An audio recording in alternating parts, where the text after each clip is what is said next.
A lot of people have been asking me, what's Eris the Love Guru's advice for love? He talks a lot about personal development, but surely he's also an authority on love.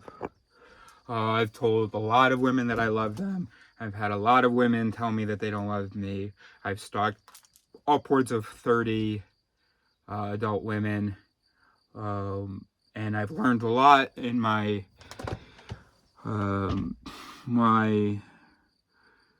it's been almost, since I lost my virginity or started dating, it's been almost 3 years. And so that, a lot of lessons in a short period of time. And one of them is find someone, or here it is, ready? Communication's obviously important. Here we go, ready? Find someone you can be wrong with, and find someone you can be better with. Okay? And it's the same person, sorry. Find someone you can be wrong with and better with. First step, accept 100% that you will be wrong often, especially in your romantic life. And if when you are wrong, that is a problem for your partner or your relationship, well, that's going to be a problem for your life. Obviously in your life you also want to be better and whatever and be right. You probably already know how to be right with people, but your partner you need to be able to be wrong with, and you need to be able to learn with, right? Everybody else is a test. Everybody else you got to prove yourself, maybe. Oh shit, I can't be wrong with them. I don't know them. Oh shit, I gotta, whatever I say is correct and they're wrong, blah, blah, blah. With your partner, it has to be totally safe being wrong, and it has to be an environment in which you can be better according to you. Of course, not according to your partner, according to you. Okay? Just don't want any jerks misunderstanding here. So, yeah. So find a person with whom you can be wrong, according to you, according to your good voices, right? So with whom it's okay when the bad voices slip out. You're totally safe to recognize them. It's not going to upset the other person. They know your bad voices. They know the errors you make. You're also not afraid of losing legitimacy. You're not worried that, oh shit, if I'm wrong about this, they're never going to take anything I say seriously, right?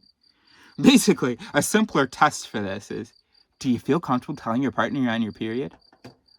Will your partner, if you're a girl, if you're a woman, will your partner be able to know you're on your period and know that, know how specifically that makes you feel during that time, and which voices you maybe get more slapped and which voices get pulsed and so on, without completely invalidating your existence?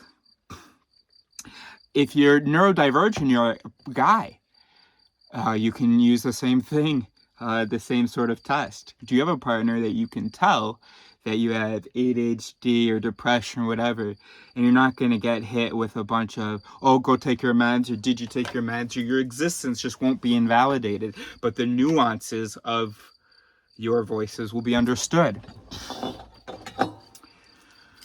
How's that for advice?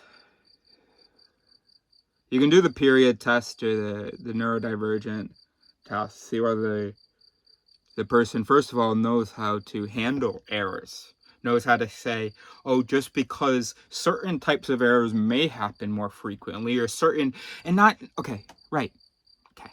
So here I am thinking I'm being a great ally. Some of you might be absolutely screaming at me. Oh, we're on our periods, we're just making tons of errors. Oh, emotions are errors. Oh, feeling things strongly, oh, wanting things. Oh, being, affected by things, those are errors. Okay, my bad. Sometimes there are errors when we're just, moving a little too fast, which can happen when there's a lot of energy, a lot of emotional energy. But yeah, no, sure. So that's another thing. Does my partner understand that, hey, me getting a little hangry, or me just crying is not like an error. It's not a problem. So yeah, so you can do that little test to find out. And then find out really, okay, with this person who can at least differentiate, or at least has some sense of subtlety and nuance, can I be wrong with them? Can they still see my good voices even when the bad ones come out? Do I feel safe with them to point them out? Do they not judge me too much? And do they maybe even love me for some of these quirky little bad voices? Okay? That's Love Guru Eris's advice.